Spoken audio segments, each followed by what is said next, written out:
Welcome back to Conscious Sunrise. I'm your host, John, and I'm really excited for today's episode because today I'm really going to be talking about and getting into the gritty details of how my spiritual awakening and personal growth journey has been going thus far. So I'm going to be talking about really the signs and the symptoms and the red flags that were going on in my life at the time that really helped propel me into making the decision to change my life. And I'm going to be talking about really the things that I've learned about how a personal growth journey actually works and how it was different from what I thought it was going to be. And so without further ado, I'd like to just dive right in. I don't think that you embark on a journey like this unless you have found yourself seriously out of alignment with where you want to be in life. And a couple of years ago, that's really where I found myself. So I was in a management position at a rapidly growing startup. And with that environment came a lot of daily stress because we were always stopping and starting things and pivoting. And the team had to completely turn on a dime and I had to direct all of this. And it was very stressful. But aside from workplace stress, which I'm sure most people experience in the workplace, I was also bringing anxiety and depression with me every day as well. And so I had been battling those for a 7-year period, using prescription meds and talk therapy to try to overcome those things. But looking back at them now and what I recognize them as now, and this is not medical advice, which I'm sure you already knew because I'm certainly no doctor.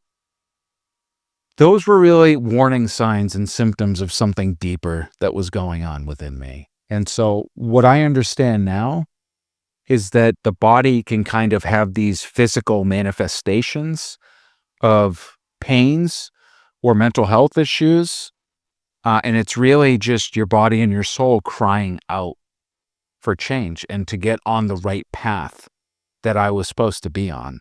And so aside from that, I would also at times, very oddly, I would just be looking around at the team working and I would just be thinking to myself, like, am I really supposed to do this for the rest of my life? I'm just supposed to come here and do this monotonous thing on a daily basis for the rest of my life? Because on paper, I had the salary and the job title and I had all the things that I should have had to be happy. And I was about the furthest from happy I've ever been in my entire life at that point. So aside from that general sense of like, I can't do this forever, I also had a lot of unhealthy coping mechanisms outside of work. So I really turned to alcohol as a way to numb myself. And I turned to cannabis as a way to numb myself. And I turned to Netflix binges as a way to numb myself. So I didn't have to sit with the discomfort and the pain and get to the bottom of what's actually going on here. But I was in the worst place of my entire life 2 years ago, getting regular injections in my skull and jaw at a neurologist's office, being on a cocktail of prescription medications, drinking, doing drugs, not sleeping great. I was not in a good place. So I'm not sure if any of these symptoms or warning signs you may be experiencing in your own life, but if so, I would love to hear from you in the comments below. And I would also encourage you to do your own research because there is a multitude of signs and symptoms and warnings that you could be experiencing that I did not mention just now. These were the things that I was experiencing. And so after I had gotten laid off and my entire world completely disintegrated as I knew it, I knew that something had to change because the life I had was not a life I felt worth living.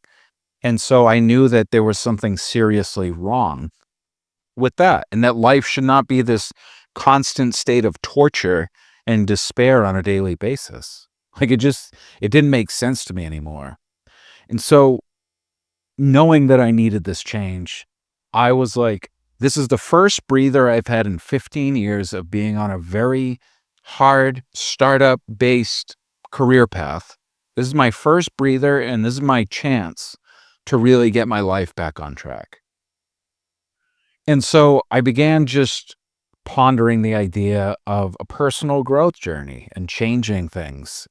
And really, what I thought that was going to be was just this linear path upwards where I'm just kicking more bad habits and patterns and beliefs, and I'm just adopting better ones. And it's just this long but relatively easy and steady path to becoming a new person. I don't know if there's an actual starting point for when something like this starts, where you can say, oh, yeah, I did this task yesterday, and now I am on a personal growth journey. I don't think it works like that. I think it gradually starts and it kind of just gradually unfolds from there for a lifetime after that. But if I had to choose something where I think it started for me, that was by setting a very crystal clear intention of who I wanted to become, how I wanted to feel, what I wanted to be doing with my life, how I wanted to be helping other people, really getting clear on how I wanted to show up in the world. I think that when I was at rock bottom, setting that intention was the unofficial start of my personal growth journey for me. I'm not sure if you're familiar with the great Reverend Michael Beckwith, but he has had a tremendous influence on me, and he's really been an unofficial mentor on my personal growth and spiritual awakening journey. And I just think that we are all so lucky to have him on the planet with us at this time in human history. He's just had a tremendous impact on me. And one thing that really stuck with me that he said is that most people have heard of attention deficit disorder, where it's very hard to pay attention, and it's becoming harder and harder with all of these distractions that we have at our disposal. But he talked about another type of disorder, and that was intention deficit disorder, where most people wake up on a daily basis with no real intention of the direction of their life, aside from, I want to make a lot of money today or in life. But aside from very surface level, oversimplistic intentions, most people are just waking up and reacting to the world and being buffeted around by the day as it unfolds and being kind of just at the mercy of circumstances and situations that happen. I was certainly one of these people where I was just stuck in this monotonous loop of waking up and going to work and watching Netflix and paying bills and just doing that forever. So I had no intention aside from making a lot of money. And I just, like I said, became crystal clear on who I want to become. And then I started actively working towards that. But just to rewind a second, who I wanted to become was someone that was confident. I wanted to become someone that was deeply in touch with themselves and with their authentic self and knew who they were, because I had worn so many masks for so many years, showing up in all different situations as a different person, whether that was at work or with my family or whatever it was. And so I wanted to get to the root of who I am as a person and to build that confidence that I never had in my entire life and to really just build up my self-value. And what I thought would be a great way to do that as someone that consumes content themselves, long-form podcasts and things like that, I thought that there would be no greater way to get to the core of who I am as a person than to start creating content and to start having a camera pointed at me and for me to be forced to communicate my ideas and perspectives and things that have helped me on my spiritual awakening journey. Because at that point, I was about 6 months into this, and I had learned about guided meditation and Buddhist principles and the mind-body connection. And I was starting to implement these things into my life, and they were starting to make a difference.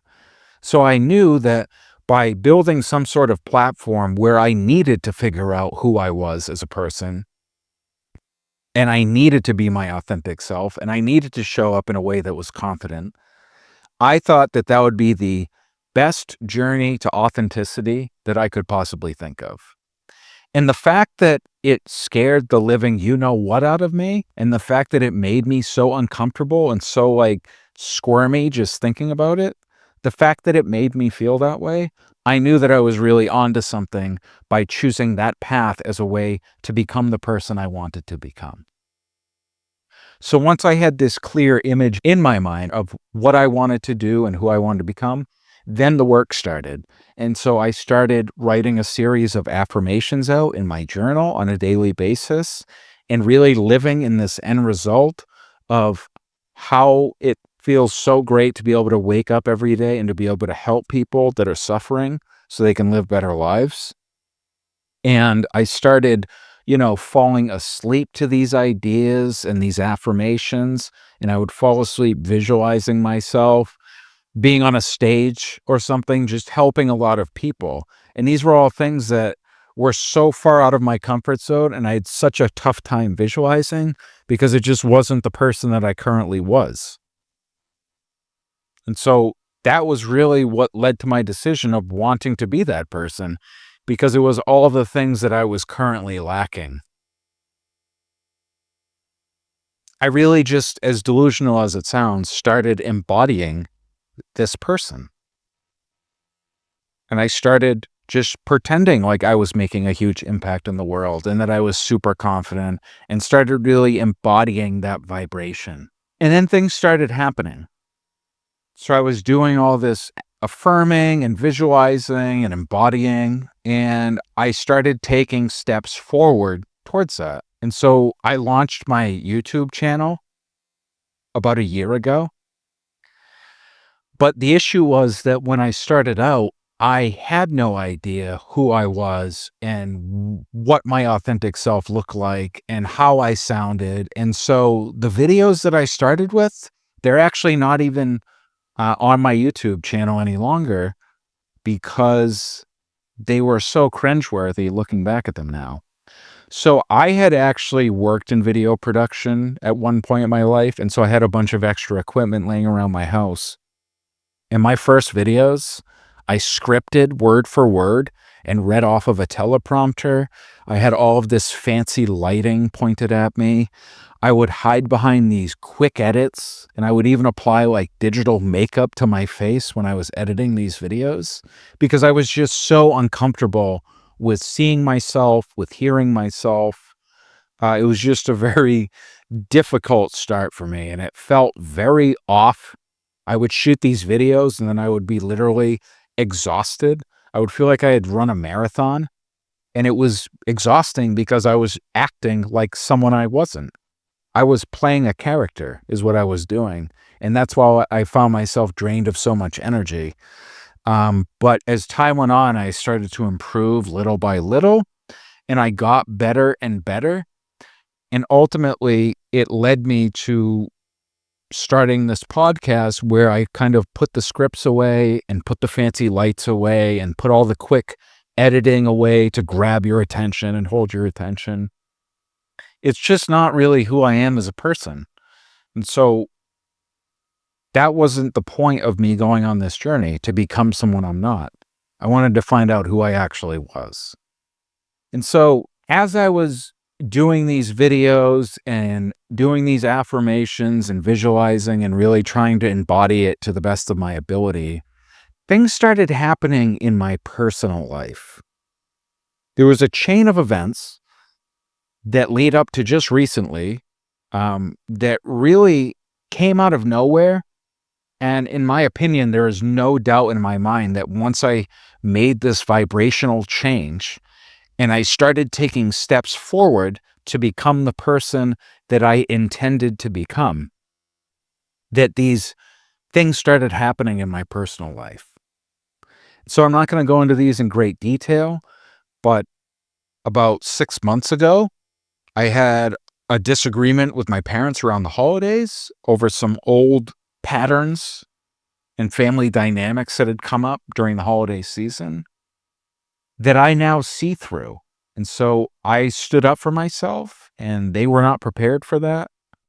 And ultimately, this brought us closer together because we had our first sit down conversation for the first time in my entire life.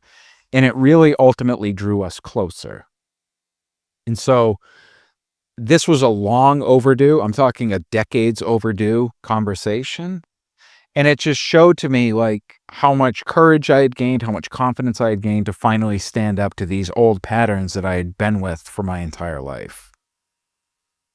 Shortly thereafter, I ran into my toxic ex-girlfriend at a location where the chances of running into this person were virtually zero, which tells me once again that this was the universe really setting this up for my benefit. When I saw this person, I literally went into shock because things didn't end well, and I hadn't seen this person or thought about them for 3 years at that point. And seeing them, it just sent me into shock. That was my body trying to process this stuff that happened years ago. And so what I did was I went home that night and I laid on this very couch and I processed that relationship and my role in it and how it ended in a way that I never had, and finally brought closure so that now I can be more confident and bring that love into a new relationship when the time comes. Shortly after that, I got into a disagreement with one of my best friends. We were all just hanging out one night, and he said something that I found inappropriate, and it really just bothered me. And I went home that night and I said I was going to sleep on it, and if it still bothered me in the morning, I would say something. And I woke up and it still bothered me. So I just reached out and I said, "Hey, I didn't appreciate how that all went down. I thought that could have been handled better and privately." And it was just me finally having enough self-respect for myself to set boundaries with other people around what I found acceptable and what I found unacceptable. And for years, I would let people get away with comments or make fun of me, and I would just sweep it under the rug. But unfortunately, if you keep sweeping things under the rug, that pile gets pretty big. And pretty soon you're tripping over a lump in the middle of your carpet because you've swept so many things under the rug and never dealt with them. So that was a huge turning point for me in my own journey, setting those boundaries. And then finally, the grand finale that happened about 6 weeks ago was I'd put in my 2 weeks notice at my current job in favor of another opportunity that I deemed to be more exciting.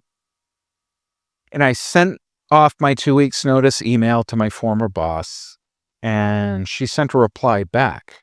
And my boss was a tough woman to work for, someone that I really respected, but she was tough, and I didn't know how she would take me submitting my notice.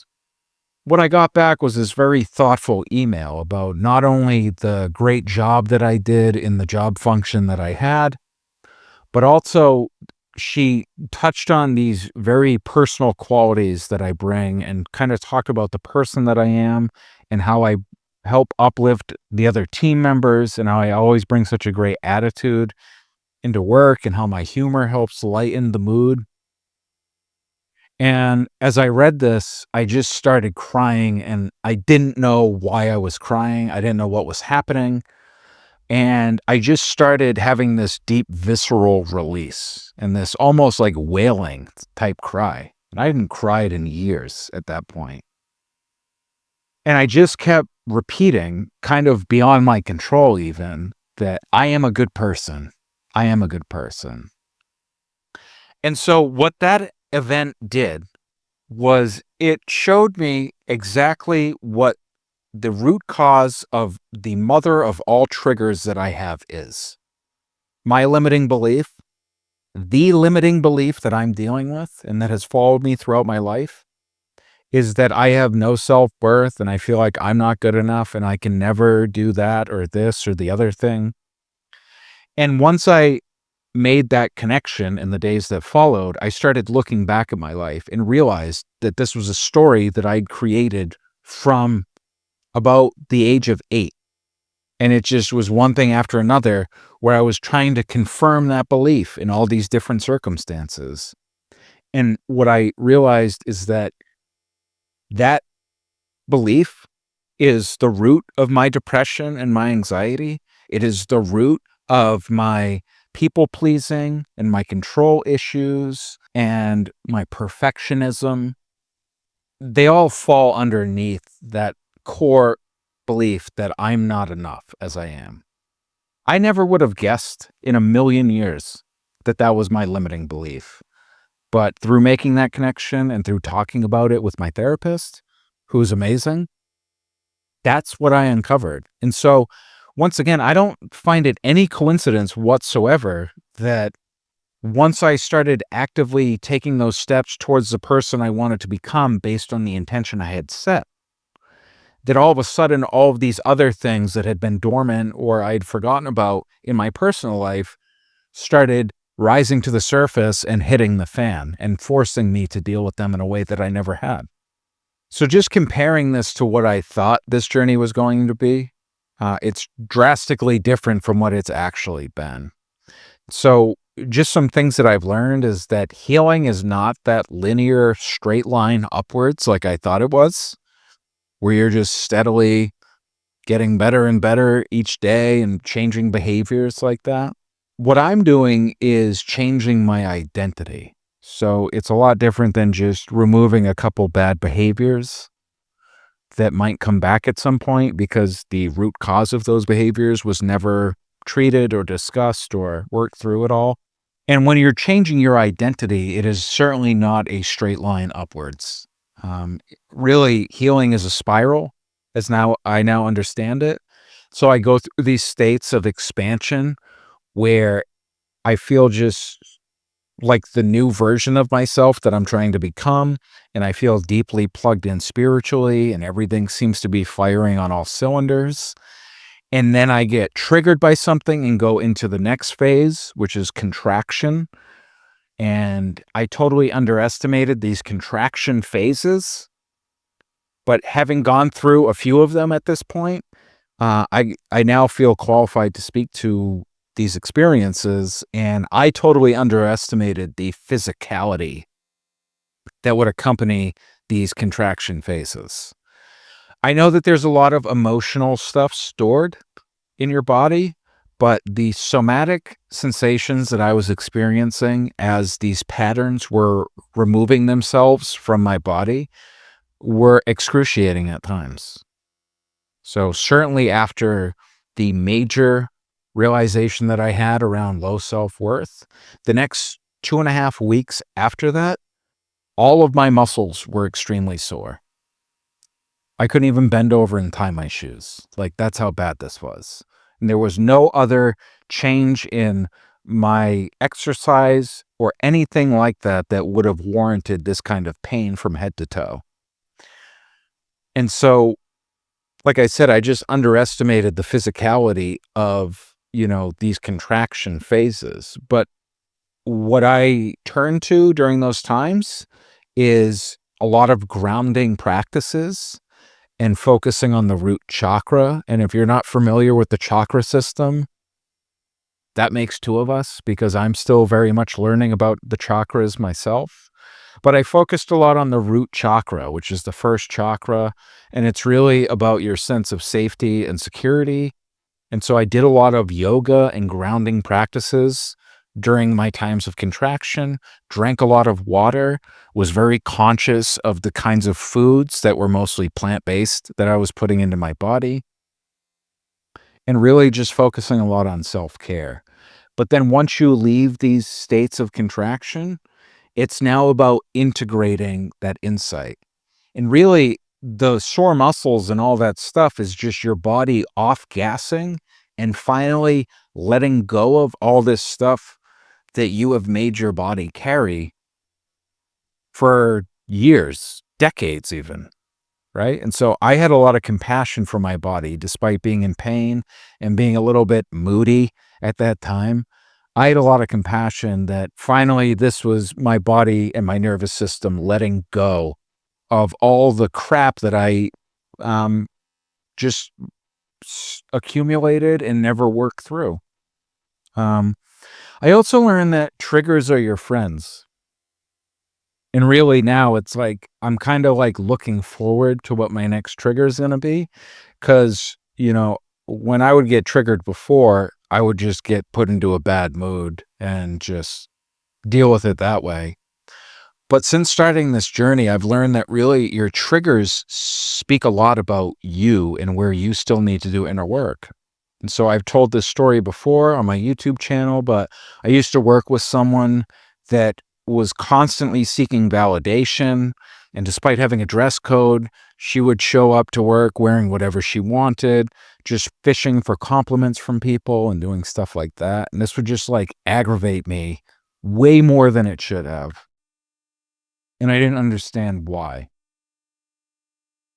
And I just felt like this person got special treatment and stuff, and now I can trace all of this back to my self-worth realization, but also I had this great deal of compassion because what I came to realize is that this person probably grew up in a household where they never received the validation and the attention that they needed as a child.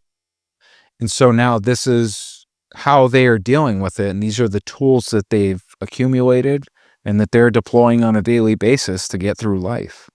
And so it just completely changed my perspective on that person and that situation and triggers themselves.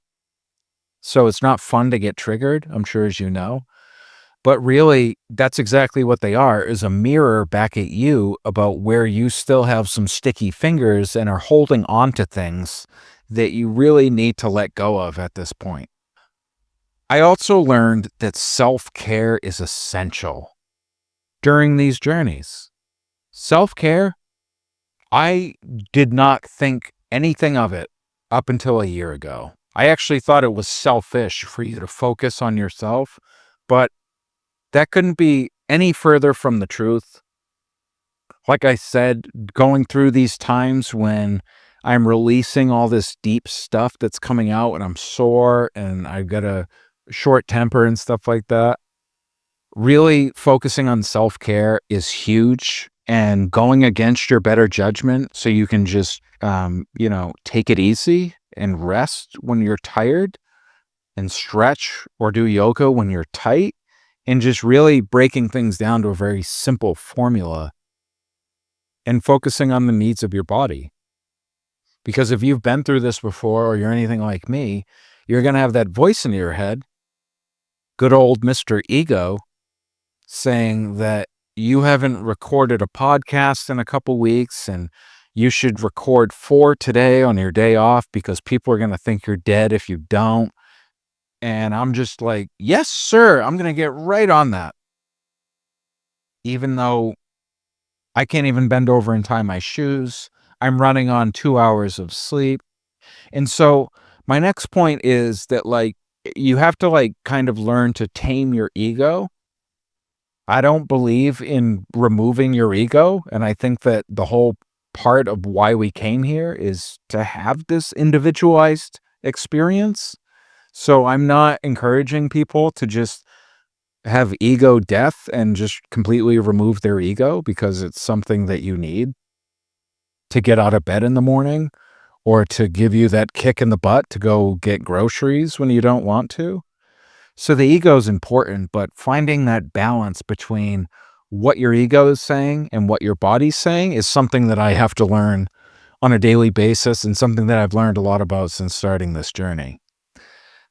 It's about finding the balance between those two things because I would get carried away by my ego. And now that I can recognize it for what it is and just be like, okay, I see where you're coming from, but there's also this other stuff going on in my physical body that is really contradicting everything you just told me about what I should be doing right now. And so while I appreciate where you're coming from and what you're trying to do, I also need to listen to the needs of my body. And when I don't have energy and when I'm sore and I'm not in a good mood, that is not the time for me to be creating content because that's not going to do any good for anyone.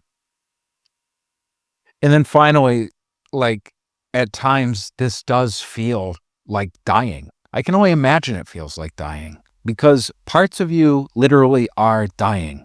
The parts of you that were holding you back from your full potential, the parts of you that were keeping you in a fear-based small paradigm, those old parts are going to die, and they're not coming with you where you're going because you're becoming a new person. You're changing your identity. And so, yeah, it hurts at times and it's very uncomfortable at times, but it's all worth it once you reach back into those stabilized states and things are good. And it's just this continual cycle of expansion, contraction, and integration is how I understand it at this point in my journey. I don't mean to scare you away if you're considering a journey like this by equating it to dying, because I know that that's a pretty intense comparison to draw. But having said all of this, I wouldn't change any of this for the world. Ultimately, I believe that this is why we're here. I don't believe we're here to just see how comfortable we can get and how secure we can feel. I feel that our spirit and our soul took this human embodiment so that we can feel all of the things and we can have our heart broken and we can feel immense happiness and pleasure and joy and everything in between, as a way for our souls to sort through their spiritual baggage that they came here with and wanted to come here to work through. It's ultimately why I believe we're here, is to do this work and for our soul to continue that ascension process by having this experience. Also, the pain of me staying the same in the life that I was living far outweighed the pain that I have been through since starting this journey. And it's not even close. And so I invite you to look around your own life. If you're stuck in a job you hate or a relationship that isn't really serving you anymore or whatever it may be, and really just ask yourself, is this something I just want to weather for the rest of my life? I just want to weather the storm like this? Because that wasn't really my idea of living a fulfilling life, which prompted me to make this drastic change in my own life. But I'm just so happy since starting this journey. Also, I cannot even begin to tell you how much more interesting my life has been since starting this. I just feel such a deeper connection to myself and to the world around me. And it's just made life so much more interesting, connecting with angels and guides and ancestors on a daily basis. I mean, I never in a billion years would have believed in any of this stuff a couple years ago. But once you start opening that dialogue with the universe, it's going to start talking back. But for a long time, and by a long time, I mean my entire life, I had never had that dialogue with the universe.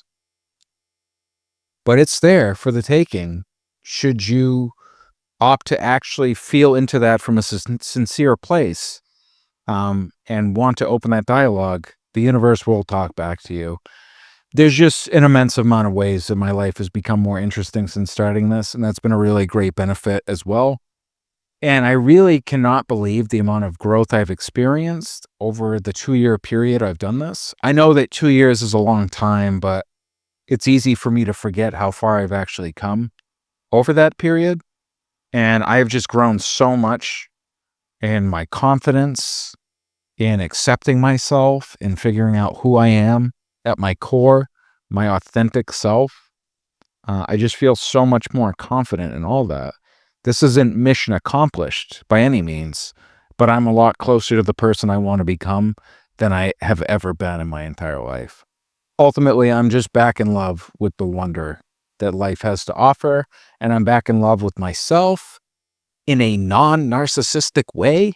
I just love myself finally, because I did not love myself for a very, very, very long time, and it just feels great to start settling into this new vibration of the person I want to become. So I know that this was a very long episode, but I've just really enjoyed being able to share my story and what's been working for me and how I'm coming to understand how this spiritual awakening and personal growth journey works. Once again, this is all just my opinion, but if you happen to agree with anything I said, or even if you don't, I would still love to hear from you because I know everyone's experiences are unique to them. But I would just ask that you take what does resonate with you from this video and just leave the rest behind because it is a very unique thing from person to person, how they're going to go through these journeys. So I would love if you're watching this on YouTube, if you could maybe hit this with a like. And if you enjoyed kind of the stuff that I'm discussing, I'm going to be talking a lot more about all of this stuff in depth, and I would encourage you to subscribe. And if you're over on Spotify, uh, like I said, I would love a comment from you because I love just going back and forth in the comments. But I would also love for you to hit that follow button on Spotify if you're interested in hearing more and more about my journey and all the things that I've been learning. So with that said, thank you so much for spending your time with me. It was a beautiful day for beautiful souls such as yourself, and I'm already looking forward to coming back and seeing you in the next one. So with that said, I am John, and I will catch you next time.